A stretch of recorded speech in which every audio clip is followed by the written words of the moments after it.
Hello, જય માતાજી, જય શ્રી કૃષ્ણ। આજની વાર્તા શરૂ કરીએ પહેલાં વિડીયો ગમે તો લાઇક અને શેર કરી દેજો। ચેનલ ઉપર જો તમે નવા હોય તો ચેનલને સબસ્ક્રાઈબ કરી દેજો। તો ચલો શરૂ કરીએ આજની વાર્તા। સુંદર વહુનું સાસરે ઘર। રવિ, આજે તું ફરી તારી માતાના ઘરે ગયો? ઘરમાં પ્રવેશતા જ શ્રેયાએ સીધો સવાલ કર્યો। રવિએ પહેલાં કંઈક વિચાર્યું અને પછી જવાબ આપ્યો, શ્રેયા, તે મારી માતા છે। પિતાની તબિયત સારી નથી।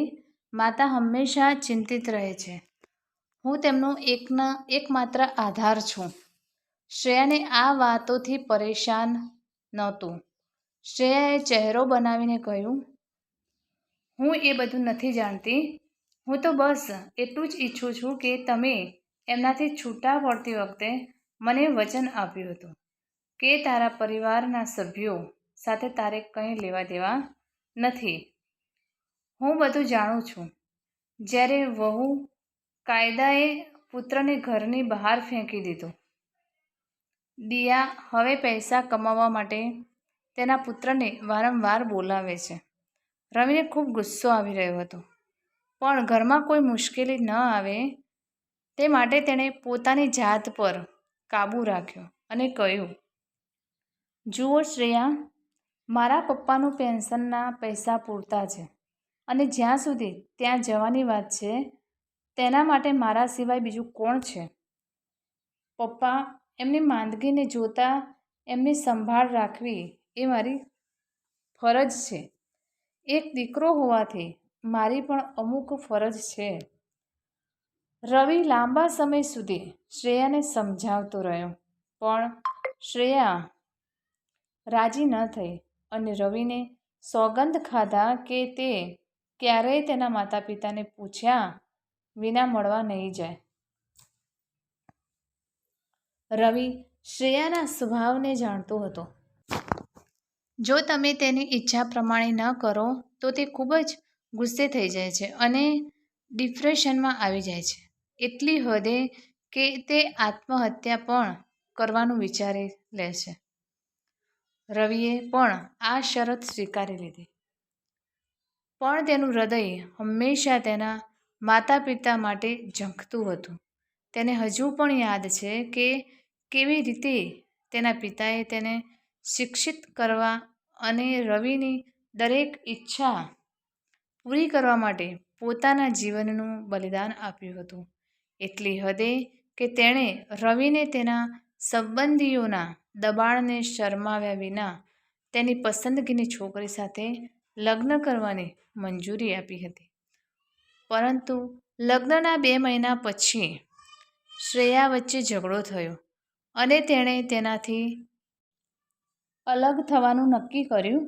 રવિના પિતા જગન્નાથજીએ એક દિવસ રવિ સાથે વાત કરી, પુત્ર, જો પુત્રવધુ અમારાથી ખુશ ન હોય તો તું અલગ થઈ જા, અમારું નથી ચિંતા। આ સાંભળીને રવિ બોલ્યો, પપ્પા, હવે જ્યારે મારે તમારું ધ્યાન રાખવું જોઈએ ત્યારે તમે ઈચ્છો છો કે હું તમને નિસહાય છોડી દઉં? હું એ કરી શકતો નથી।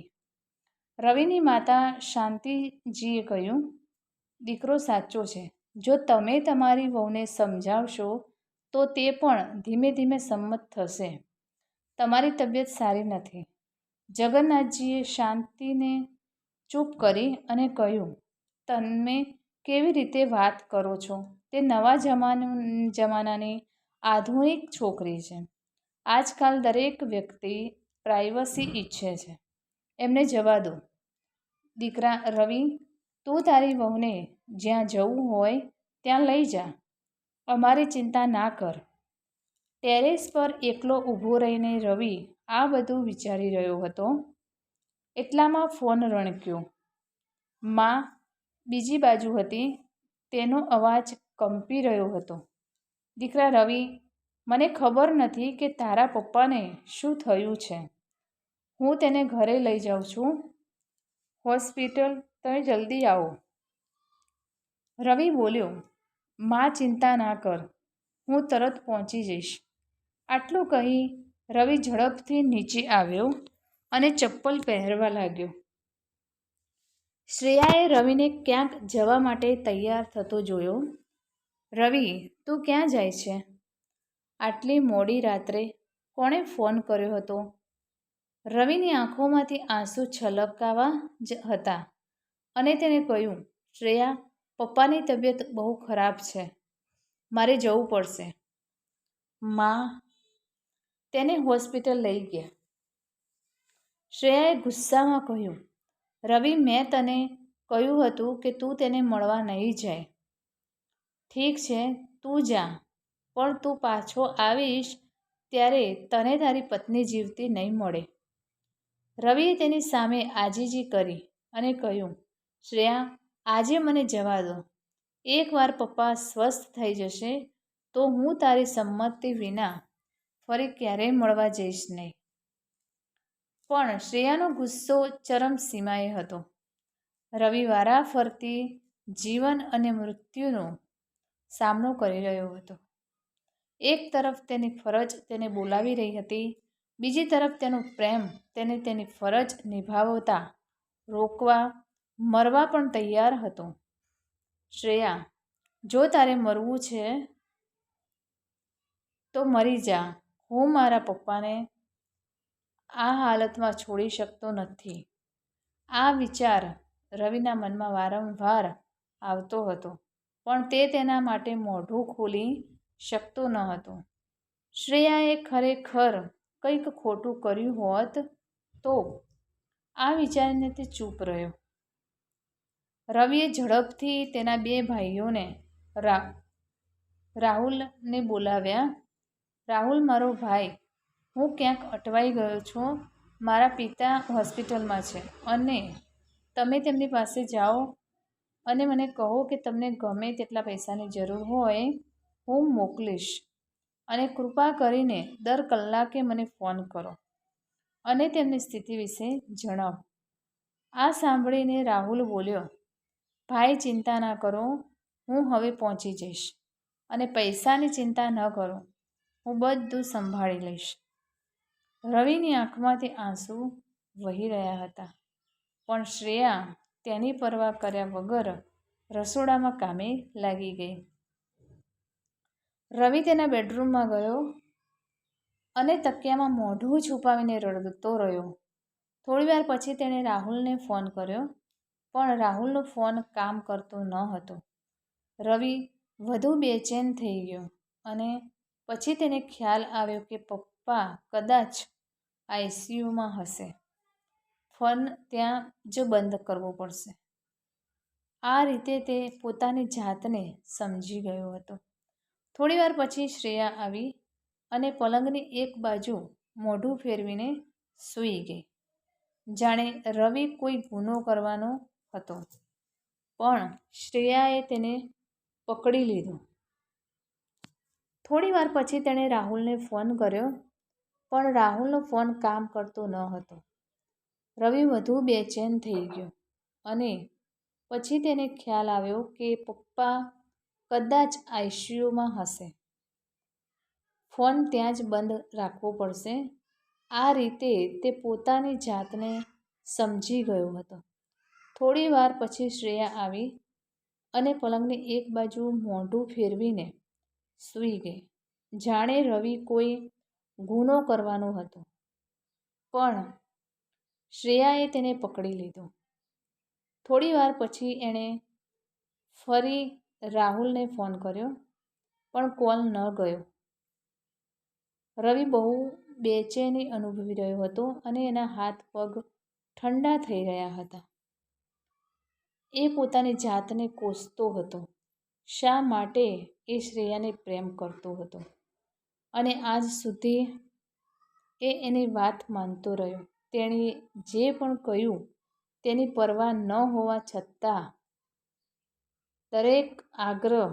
થોડીવાર પછી ફોનની ઘંટડી વાગી. શું વાત છે રાહુલ? પપ્પા કેમ છો? તમારો કોલ રિસીવ થતો ન હતો. રાહુલનો ફોન જોતાની સાથે જ રવિ એ એક શ્વાસમાં બધા પ્રશ્નો પૂછી લીધા. રાહુલે ભારે ગભરાટમાં કહ્યું, રવિ, તારું ધ્યાન રાખ. તું તૂટી જશે તો બાકીના પરિવારનું ધ્યાન કોણ રાખશે? તું જ્યાં હોય ત્યાં જલ્દી હોસ્પિટલ આવી જા. કાકા અમને બધાને છોડીને ચાલ્યા ગયા.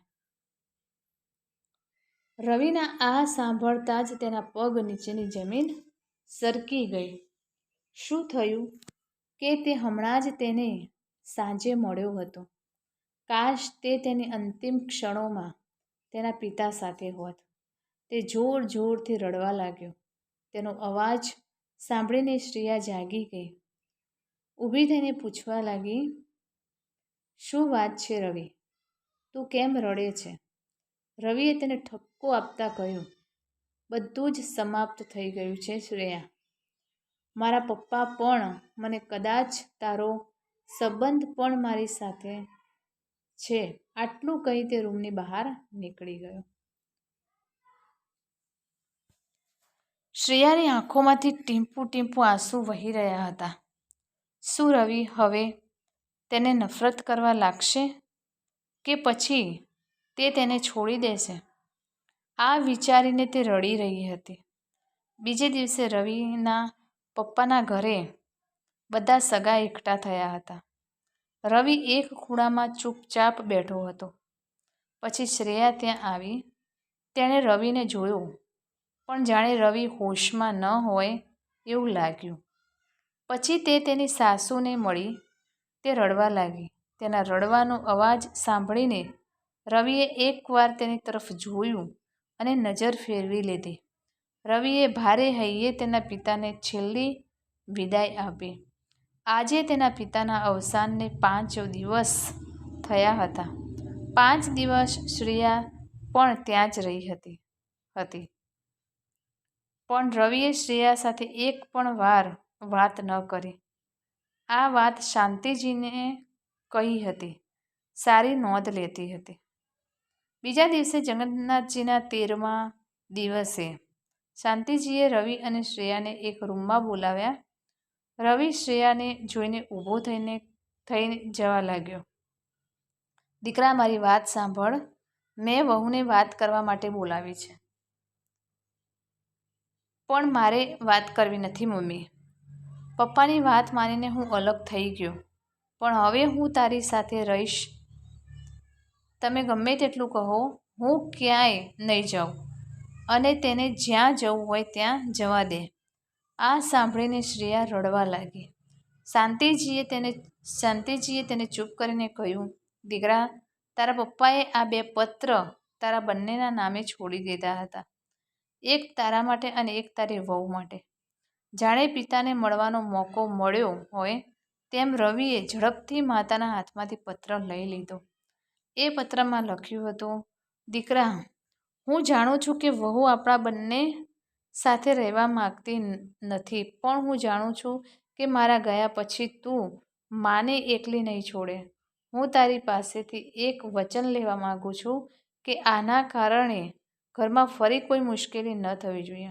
હું ઈચ્છું છું કે તું તારા પિતાની છેલ્લી ઈચ્છા પૂરી કરે અને તારી વહુની સાથે જાય. મેં પહેલેથી જ તારી માતા માટે વૃદ્ધાશ્રમમાં વ્યવસ્થા કરી દીધી છે. તે ત્યાં ખુશીથી જીવશે. ક્યારેક તેની મુલાકાત લેવા જાવ. જો તમે મને પ્રેમ કરો છો તો તમે મારી છેલ્લી ઈચ્છા ચોક્કસ પૂરી કરશો. અહીં શ્રેયાએ પોતાનો પત્ર પણ ખોલ્યો અને તેમાં લખ્યું હતું, દીકરી, ચિંતા ના કર. મારો દીકરો લાગણીઓમાં વહી જાય છે. મને ખબર છે કે મારા પછી અહીં જ રહેવાની જીદ કરશે, તારી સાથે લડશે, પણ ચિંતા ના કર. હું તમને પ્રેમ કરું છું. મારો પત્ર વાંચીને તે તમારી સાથે જવા માટે રાજી થશે. મારા આશીર્વાદ હંમેશા તમારી સાથે રહેશે. પત્ર વાંચતાની સાથે જ શ્રેયા રવિના પગે પડી ગઈ. રવિ, મને માફ કર. મેં મારા સસરાને તેમના પુત્રથી ભગવાનની જેમ અલગ કરી દીધા. મને આની સજા મળવી જ જોઈએ. તમે મને છૂટાછેડા આપો. શાંતિજીએ શ્રેયાને ઉંચકીને ગળે લગાડી. સાવધાન પુત્રવધુ, જે ફરી આવું બોલે તારા સસરાનું એક જ સપનું હતું કે તમે બંને સુખેથી જીવો. આજે તે બંનેને જોઈને કેટલું દુઃખી થઈ રહ્યા હશે.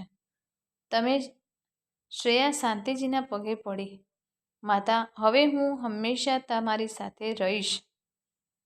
રવિ પણ રડ્યો અને તેની માતાને ગળે લગાડ્યો. ના માતા, હું જીવતો હોઉં ત્યાં સુધી તું વૃદ્ધાશ્રમમાં નહીં જતી. તો મિત્રો, આ કહાની તમને કેવી લાગી તે કોમેન્ટ કરીને જરૂર જણાવશો. અને વિડીયો પસંદ આવ્યો હોય તો લાઈક અને શેર કરી દેજો. ચેનલ ઉપર જો તમે નવા હોય તો ચેનલને સબસ્ક્રાઈબ કરી દેજો. ફરીથી મળીશું આવા જ એક નવા વિડીયો સાથે, વાર્તા સાથે. ત્યાં સુધી નમસ્તે, જય માતાજી, જય શ્રી કૃષ્ણ, હર હર મહાદેવ. Thanks for watching.